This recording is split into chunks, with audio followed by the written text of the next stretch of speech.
கர்த்தருக்கு மகிமை உண்டாவதாக. நேற்றைய தினத்தில் நாம் தேவனுடைய அதிசயமான கிருபையை பற்றி நீங்கள் கேட்டிருப்பீங்கன்னு நான் நம்புகிறேன். நிச்சயமாகவே இந்த ஆண்டிலே நம்மை ஆண்டவர் அதிசயமாய் நடத்துவார் என்பது சந்தேகமே இல்லை. கர்த்தருக்கு மகிமை உண்டாவதாக. அதற்கு ஆதாரமாக ஆண்டவர் சொல்கிற ஒரு வாக்குத்தத்தத்தை நான் படிக்கிறேன் பாருங்கள்.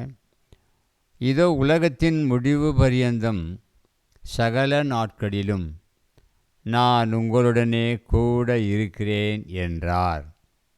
இது யார் சொல்கிறது தெரியுமா? சாதாரண ஒரு மனிதன் சொல்கிறதில்ல. நம்ம ஏசப்பா நம்மை பார்த்து சொல்கிறார்.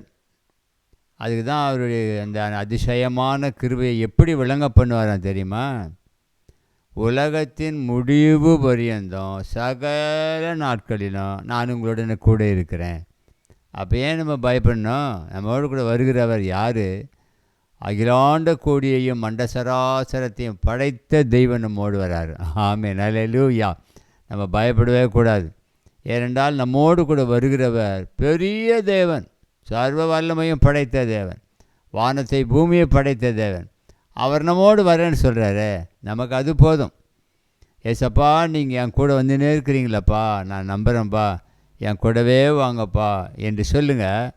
அவர் கண்டிப்பாக நம்மோடு கூட இருப்பார். நம்மோடு கூட வந்துக்கிட்டே இருப்பார். எங்கே போனாலும் நம்மை விட்டு பிரியாமல் இருப்பார் என்பது தான் இந்த காலைவெளியில் உங்களுக்கு கர்த்தர் கொடுக்குற வாக்குத்தத்தம். கர்த்தர் அப்படியே நடத்துவார். இதுவரைக்கும் நீங்கள் எப்படியே போயிருந்தீங்க? இல்லை, உங்களோடு கூட இயேசு வருகிறார் என்ற நம்பிக்கையோடு போங்க.